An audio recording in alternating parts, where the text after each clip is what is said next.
어쨌든 이렇게 해서 이제 캐나다 장로회도 들어오고요. 또 러시아 정교회도 들어오고, 또 1907년에는 동양선교회, 오늘날의 성결교회 전신이라 됩니다. 이 동양선교회도 이제 킬보른, 카우만 이와 같은 분들이 이제 정준, 김상빈, 이러한 김상준 이와 같은 한국인 전도자들을 한국에 보내서 선교를 시작을 합니다. 그리고 1908년에는 영국 구세군, 우리가 이 자선남비로 유명한 영국 구세군이 이제 한국 선교를 시작했고, 1909년에는 일본 조합교회까지 한국에 선교사를 보냅니다. 이 조합교회는 외국에서는 회중교회입니다. Congregational Church라고 그러는데, 그것도 영국에서 발원된 그런 회중교회. 그러다 보니까 우리 한국은요, 다양한 교파교회 선교사들이 다 들어오게 됩니다. 그 중에도 이제 가장 많은 선교사를 보낸 곳이 이제 미국 북장로교회, 남장로교회, 그 다음에 미국 북감리교회, 남감리교회, 그 다음에 캐나다 장로교회, 호주 장로교회, 이 6개 미국과 호주와 캐나다의 장로교, 감리교 선교사들이 제일 많이 들어와서 활동을 합니다. 자, 이분들이 들어올 때는 다 교파적인 배경을 가지고 들어옵니다만은 한국에 들어와서는 이분들이 서로 협력하면서 서로 협조하는 그런 아름다운 모습을 보여줍니다.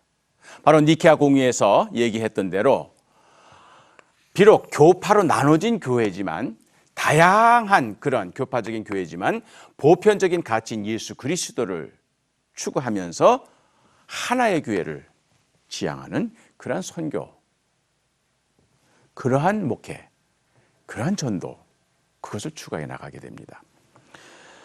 어떻게 보면 아펜젤러 목사님과 언도드 목사님이 1885년 4월 5일 부활주일에 같이 왔을 때부터 이미 그런 협력은 이루어진 거죠. 뭐 후에 이제 50주년 기념할 때, 또 100주년 기념할 때 과연 누가 더 먼저 한국에 도착했느냐, 누가 먼저 한국 땅에 발을 내디뎠냐, 뭐 이런 걸 가지고 좀 논란을 빚었습니다만 저는 거기 의미가 없다고 생각합니다. 두 분의 머릿속에는 누가 먼저 갈 것인가, 저 사람보다 내가 먼저, 이런 경쟁의식은 하나도 없었습니다. 적어도 제가 보기엔 두 분 사이에는 경쟁이 아니라 협력, 그것이 있었던 거죠.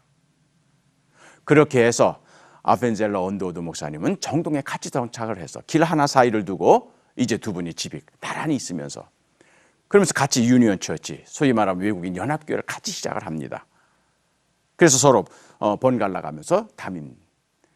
그리고 1886년에 언도우드가 노도사 혹은 노춘경, 그분을 한국에 들어와서 서울에서 처음으로 세례를 줄 때 언도우드 목사님이 세례를 주지만 아펜젤러 목사님은 옆에서 보좌를 했습니다.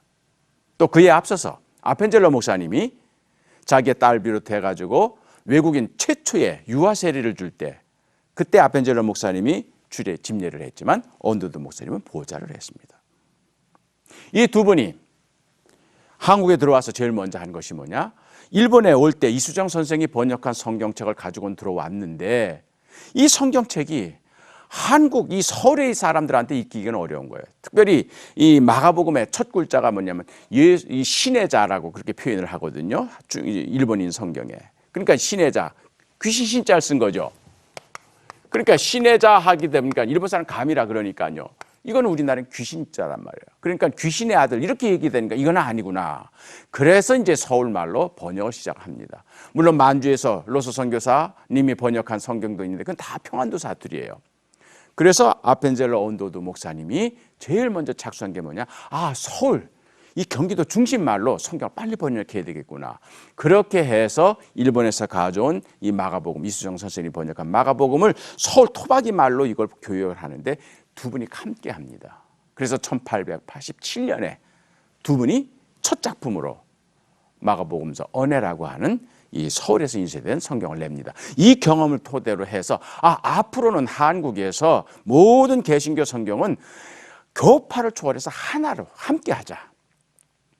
비록 우리가 본국에서는 교단이 다르고 교파가 다르고 서로 종파가 다르지만 하원국에 와서 선교할 때는 우리가 하나의 성경, 나중은 하나의 찬송가를 지향하자. 그렇게 해서 그때부터 이제 감리교, 장로교, 선교사님들이 연합으로 성경 번역자회를 조직을 합니다. 그래서 그때부터는 이제 한국에 들어오는 교파를 초월해서 선교사님들이 성경 번역 작업에 동참을 하게 되었고, 그래서 각자 번역한 것을 서로 돌아가 보면서 서로 교정해 주면서 그렇게 해서 그 성경 번역이 이루어지게 되었고, 그것이 1900년에 신약 성경이 완성이 되고 1910년에는 구약 성경이 완성이 됩니다. 그때부터 한국은 하나의 성경, 하나의 찬송가 전통을 이어오고 있는 것입니다.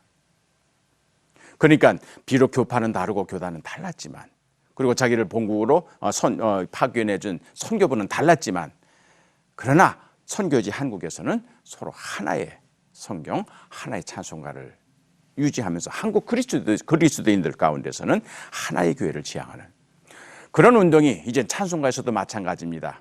초기에는 언더우드는 찬양가, 그 다음에 아펜젤레는 찬미가, 또 북쪽에 마페 선교사는 북쪽으로 올라가서 북쪽 사람들의 그런 취향에 맞는 찬성시, 그렇게 해서 찬송가도 찬미가, 찬양가, 그 다음에 찬성시, 이렇게 해서 여러 개의 찬송가를 사용을 하다가 1906년부터는 이제는 장로교, 감리교 모두 합해서 찬송가라고 하는 그래 단일 찬송가를 사용하게 되는 것이죠. 뿐만 아니라 병원, 이 돈이 많이 드는 사업 아닙니까? 그래서 세브란스 병원, 또 학교, 대학, 평양의 숭실대학, 서울의 연희전문학교, 또 세브란스 의학교, 이렇게 규모가 큰 선교 기관을 운영할 때는 이제 교파를 초월해서 함께 연합해서 나가게 되고, 또 1903년 황성기독교 청년회를 조직할 때도 교파를 초월해서 단일 조직으로 나가고, 이런 운동들을 해나가게 되는 것이죠. 그러다 보니까 선교사님들을 통해서는 한편으로는 교파주의 신학도 배우지만, 이 교파주의를 뛰어넘는, 교파주의를 초월하는 하나의 교회를 지향하는 성경과 찬송 문서 사역, 의료 사역, 교육 사역, 이런 것들을 경험하게 되면서 한국의 그리스도인들은 갈라졌지만, 나뉘어져 있지만 하나의 교회를 지향하는 에큐메니칼 운동이라고 우리가 이렇게 표현합니다. 그 경험을 하게 되는 것이죠. 이것을 촉진시켜 준 것이 바로 1903년부터 1907년에 일어나는 대붕운동입니다. 소위 이거 성령 강림 운동이죠. 사도행전 2장의 성령 강림, 그 초대교회 성령 강림 운동에 그때는 교파 없었습니다. 교단도 없었습니다. 오직 하나의 교회죠. 주도 하나요, 하나님도 한 분이시오, 성령도 한 분이신 그 하나의 체험이 초대 오순절 교회의 경험이었습니다. 1903년 원산부흥운동과 1907년 평양대부흥운동에 대해서는 제가 다음 시간에 다시 구체적으로 더 설명하겠습니다만, 어쨌든 이러한 초대교회 부흥운동을 경험하면서 한국 교인들은 교파주의를 넘어서 하나의 교회를 경험하게 되었던 것입니다. 이런 교파 연합 사업은 선교사님들이 이제 처음에 주도하였습니다만은, 한국 교인들도 이 운동에 적극 참여하면서 우리가 비록 교파는 나눠져 있지만 서로 하나의 된 교회를 지향해 나가는 그런 교회 연합운동, 일치운동을 경험하게 되었던 것이죠. 선교사님들의 교회 연합 혹은 이 교파 초월하는 초교파적인 그런 교단 연합운동의 가장 대표적인 것 중에 하나가 선교지역 분할협정이라는 것이 있습니다. 그래서 이 선교, 한반도가 그렇게 넓지는 않잖아요. 그래서 한반도 지도를 놓고, 이것은 이제 아까 말씀드린 6개 선교부, 선교 관계자들이 이제 미국 북장로교회, 남장로교회, 북감리교회, 남감리교회, 호주 장로교회, 카나다 장로교회, 이 6개의 선교사님들이 모여서 좁은 한반도에서 각자 들어가 가지고 경쟁적으로 이 선교 사역하는 것이, 이것이 결국은 인력 낭비고 쓸데없는 경쟁심으로 교파주의적인 그러한 폐해를 낳게 된다 생각했기 때문에 1890년대부터 이제 이 선교 지역을 분할하는 그런 협정을 하게 됩니다. 그 결과 이제 한반도 지도를 놓고 이 선교사님들이 자기가 선교할 수 있는 그런 지역, 자기네 선교부가 선교할 수 있는 지역을 분할하게 되는데, 인구 5만 이상이 되는 도시는 2개 이상의 선교부가 함께 선교 사역을 한다. 그 외의 지역은 어떤 선교부가 먼저 들어갔으면 그 우선권을 주고, 그래서 다른 선교부에서는 이양을 하고 그 지역을 떠난다. 이런 협정을 맺습니다. 그래서 이제 백낙준 박사님 그걸 교계 예양이란 말로 표현을 했습니다. 그러니까 예는 이제 어떤 예절 그런 예자입니다. 그러면서 양보한다는 그런 얘기죠.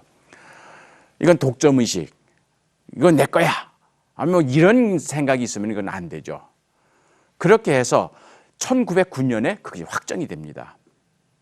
그래서 이 6개 선교부가 1909년에 이르면은 이제 한반도 전체 지도를 놓고 함경 남북도 이 지역은 카나다 장로교회가 맡게 됩니다.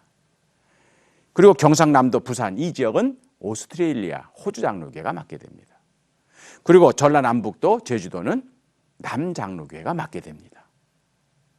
그리고 경상북도 평안남북도 황해도 이 지역은 북장로회가 맡게 됩니다. 그리고 강원도, 충청도, 경기도, 인천, 수원 이 지역은 북감류교회가 맡게 됩니다. 그런 다음에 또 원산, 그 다음에 개성, 그리고 서울 일부 이 지역은 남감류교회가 맡게 됩니다. 그러다 보니까 한반도 지도에 이제는 각 선교부별로 지역을 할당해서 선교 지역을 맡다 보니까 이제 불필요한 충돌과 불필요한 낭비를 피할 수가 있었고요. 그때는 그래서 그 철저하게 지켜졌습니다. 그래서 경상도 살던 분이 경기도로 오게 되면은요, 장로교 목사님이 임명증서 써주면은 경기도에 있는 감리교 목사님이 그걸 받아들인 거예요. 또 함경도에 카나다 장로교회 선교부 밑에서 신앙생활 하던 분이 서울로 오게 되면은 또 임명증서 가지고 오면은 서울에서도 또 받아주고, 그런 식으로 해서 이제 한반도를 놓고 효과적으로 경쟁보다는 협력으로 선교할 수 있는 그런 기반을 만들었던 것이죠. 저는 이건 아름다운 전통이었다고 봅니다. 바로 니케아 공의회에서 이제 서로 다르고 이 다른 것 때문에 서로 분쟁이 일어나고 갈등이 일어나고 나눌 수밖에 없는 그런 위기 상황 가운데서 우리가 서로 다르지만 이 다른 게 나쁜 것이 아니고 오히려 협력하여 더 완전한 선을 이룰 수 있는, 그래서 우나 산타 에클레시아 가솔리카, 하나의 거룩한 보편적 교회를 추구하는 이 아름다운 교회 전통을 선교 초기에 한국에서도 선교사님들과 우리 한국 교인들이 경험을 했던 것이죠.